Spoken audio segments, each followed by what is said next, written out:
everybody, Quad Nines here with my pre-release recap. I know it's a bit later than a lot of people you've already seen, but I was just pretty much beat Saturday night when I got home.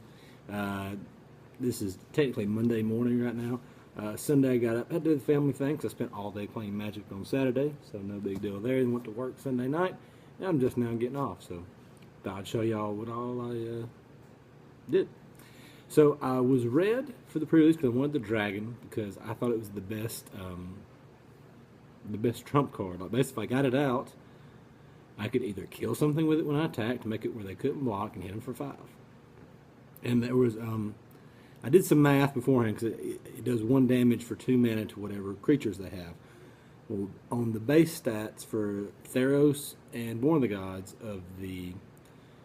there are like 46 creatures with 1 toughness out of 120 1, 2, and 3 drops, and like more than that overall. It's like maybe 50 out of all the creatures. But out of the 1, 2, and 3 drops, you've got, which are most people's decks consist of, roughly a third of them only have 1 toughness. And some of those are bestow creatures that are not ever going to be played just as 1/1s or 2/1s, but still, there's just something to kind of keep in mind.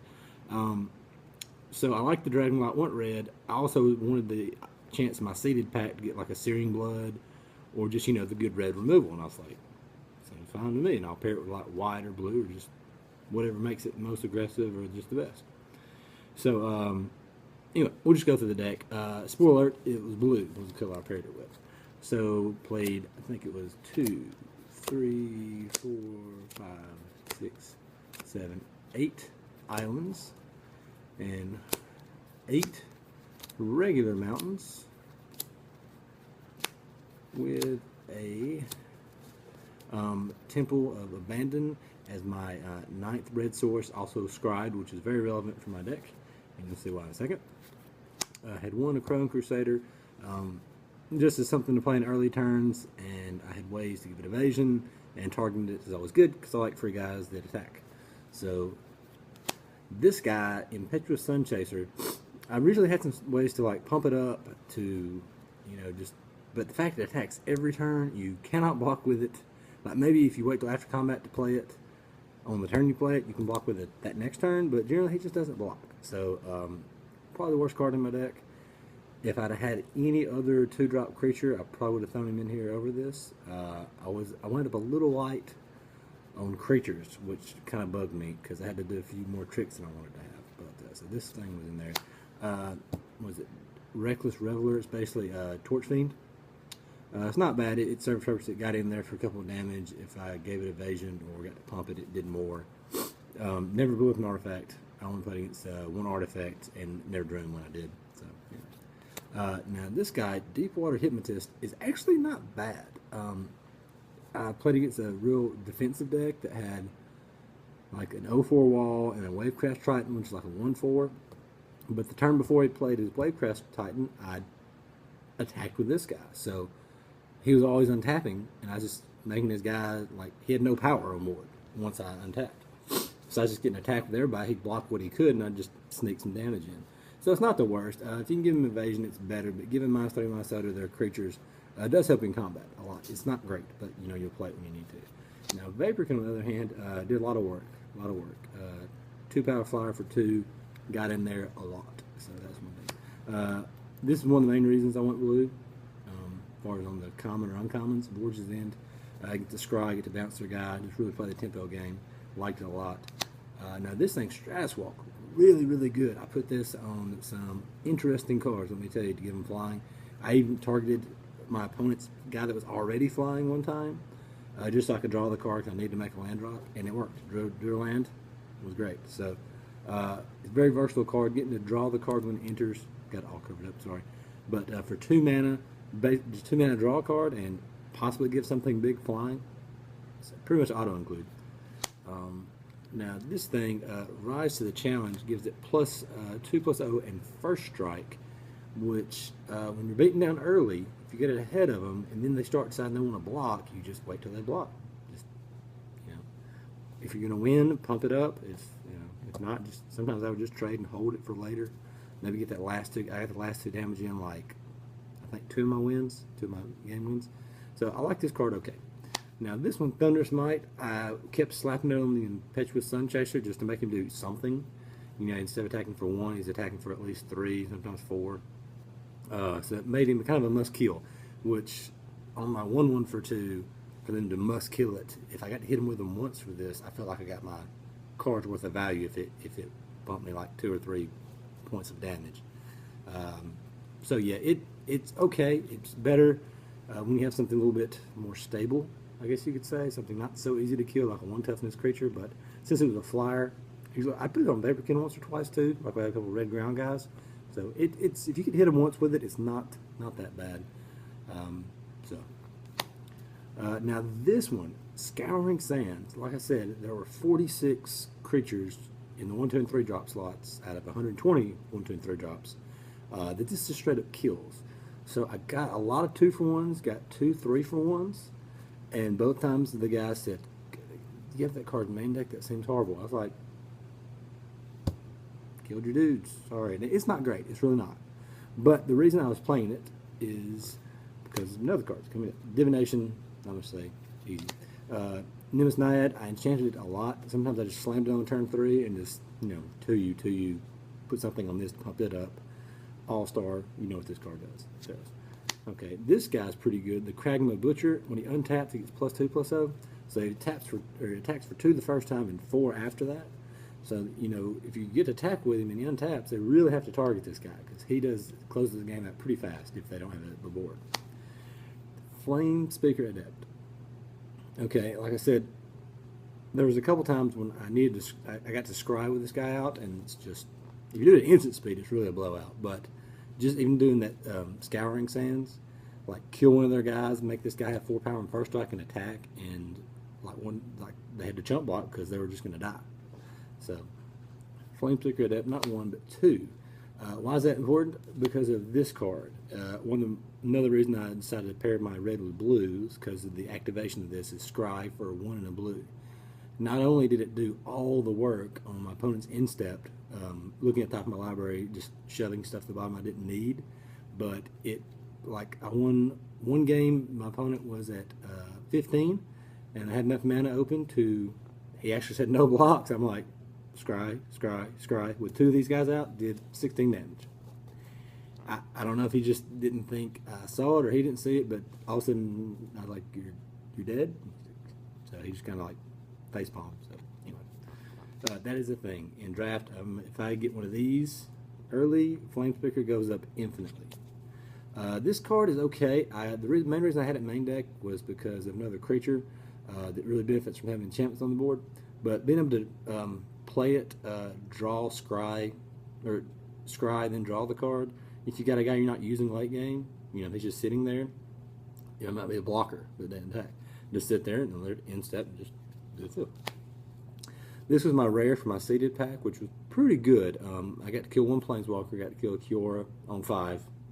He thought he was about to ultimate. I was like, no. During your upkeep, kill that thing.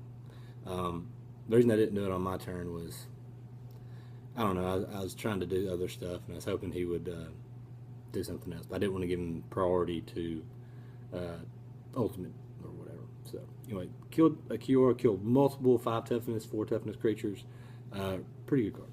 Hard to cast sometimes in my deck, but usually by turn 5 or 6 I can get there. This other big removal spell, I did goof once. I didn't cast it one turn. The next turn he bestowed something out to give it 5 toughness, so I couldn't kill it. But not being able to regenerate, I killed the 3/1 for 3 from black that has inspired, that drains you and it regenerates for 3. I got to kill that guy with this thing, which was good because he was just crushed me with it. Fliptide Serpent. This is why I've got Stratus Walk and the enchantment that scry and draws a card. I could play that out, use its ability to draw the card, either one to draw a card, and then attack with this, bounce it to my hand, and then replay it the next turn, do the same thing. So it's just really getting in there. Here's my promo. Like I said, the dragon, one game I got to kill his 3 blockers with my 6 mana and deal lethal. A couple times I just, he tapped out for his big flyer and had no mana, and I was like, ping that, it can't block, ping that, it can't block, alpha. Very strong when limited. I don't think I'll see any constructed play, but it's a pretty good card. It really is. It's a dragon that has an ability. What can you say?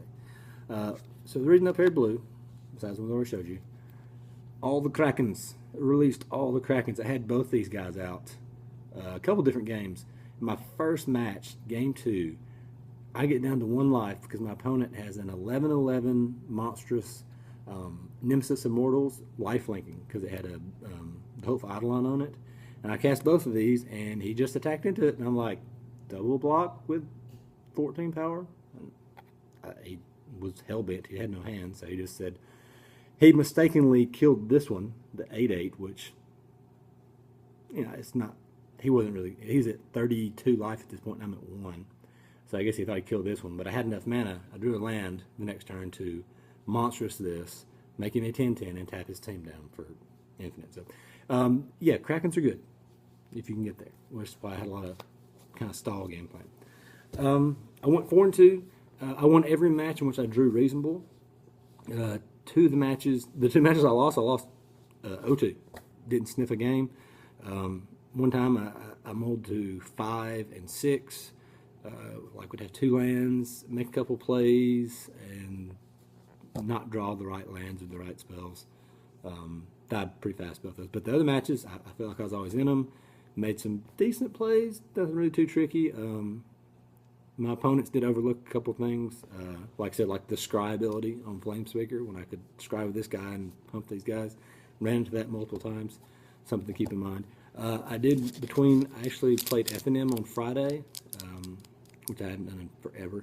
Went green-white in that, had a Pelucranos first pick. So I went 3-1 that day, and I went 4-2 in the pre-release. So altogether, I've got 4 packs of Born of the Gods, which we're going to crack right now. And once I get finished cracking these packs, I'm going to go over real quick. I say real quick, this video is also getting pretty long. What I traded for. Okay, we're just going to go through the comments. I'm not going to really name them. You just see them when we talk about the other ones. It's a pretty cool card. I remember the interactions. Asphyxiate, not bad. Okay, this Sky Reaping, no. Strike Harpy, tribute card, that's not bad. Siren Song Lear, and the rare, what is that? Silent Sentinel, a promo, so not cool. So that's not good. I saw a couple Remaz get opened out of winning packs, so I'm sure mine will have nothing. I saw like 4 Kioras, one of which was not being sleeved by a 13-year-old. He was riffle shuffling it many times, and I just, as all I could do to just keep from shaking him, say, go buy sleeves now. Another guy who knew better, he was 18, had been playing for I know 2 years, had a full Master of Waves, not sleeved, shuffling the crap out of it too. So, things that bother me. Go through these. That looks like an Eldrazi. Just saying. Don't know what it is. They're saying Zendikar could have a tie-in with the Quest for Ula's Temple and all the Krakens and whatnot, but we'll see pretty soon in the next set. Okay, this is a Thassa's Rebuff. Really cool card. Didn't have it played on me. Didn't see it played, but it seems like it's okay. Probably more of a standard card, maybe? I don't know. I would have definitely played this had I went white. I did not. Seems good. Oh, ooh, Drowning Sorrow. Sweet, one of the better uncommons in the set. Like that. And the rare? Okay. Temple of Enlightenment. Sweet. I will say, I guess you noticed most of my rares were on color. Had the 2 blue ones, the Scryland, and the Faded Conflagration. My other rare was Temple of Silence. So it's kind of a money card. $5 out of Theros. It's not terrible. So I feel like I did alright on my pool, even though my as far as getting to play a bunch of my rares, even though the Krakens aren't worth anything. Oh, by the way, deck box, $2. Just randomly in the case for $2. Still in the wrapper. So, yeah, that guy. Killed that guy where he couldn't regenerate. Another asphyxiate. Oh, this thing with anything Death Touch. Pretty good. Baleful Eidolon, Sedge Scorpion. All the Cyclops. That's all mini Cyclops get beat by that -1/-1 spell. So we got Archetype of Aggression. Sweet. All my guys get trample. You can't have trample. Another Drowning Sorrow. I'm liking the uncommons. And what is this? Enchantment Creature Unicorn. Okay. Don't really mean it's unicorn. Whatever. And the rare is another promo. So these are packs not so good. So far I've got the Blue White Temple and a couple good uncommons. That's about it. Now granted these are kind of prize packs, but come on man, I want some value. Chippy's opening up the Ganos, and I don't know if you saw my 2 packs from the intro deck that I opened up. It was crap. It's Faded Intervention and another green, like 50-cent rare. So I need some money. I need some good card. Good card. Come on. Okay. Oh, Unravel the Aether. I still like this. I think it could be a cube card just because it, it exiles things that usually. Oh no, shuffles it into their library. Some tough to deal with things like artifacts and enchantments. So I like it. I think there's a full in this pack, which would be awesome. It's Artifact Creature Golem, and we have Pinnacle of Rage. It's the deals 3 to 2 different creatures or players for 6 mana, so 6 damage for 6 mana. The rare Scourge of Skolavel.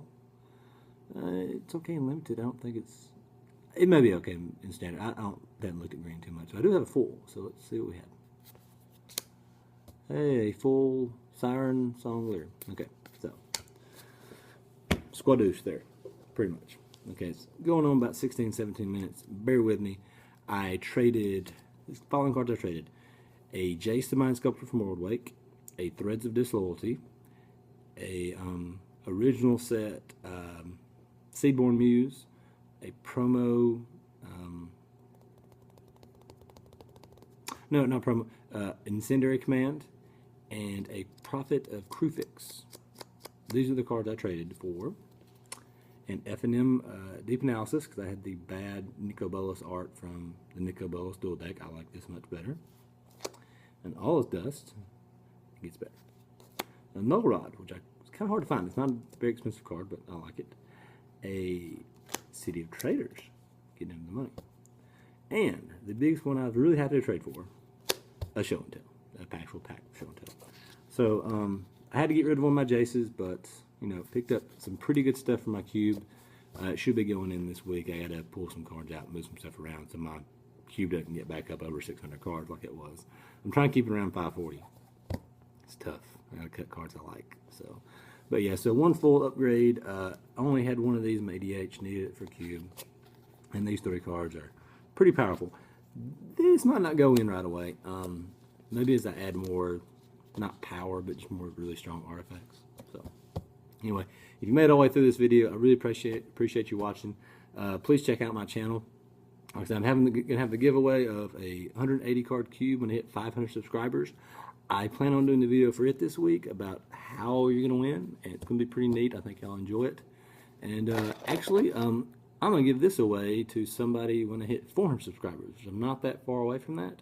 So I'm going to give this deck box and fill it full of kind of goodies. Nothing outstanding, but some good cards and some stuff. I'm going to give this away at 400 subscribers. You have to comment on this video, and I don't know, you can like it. It'd be nice. Wouldn't hurt. But yeah, comment on this video, and be subscribed to me when I hit 400 subscribers, and you could win this awesome zombie deck box.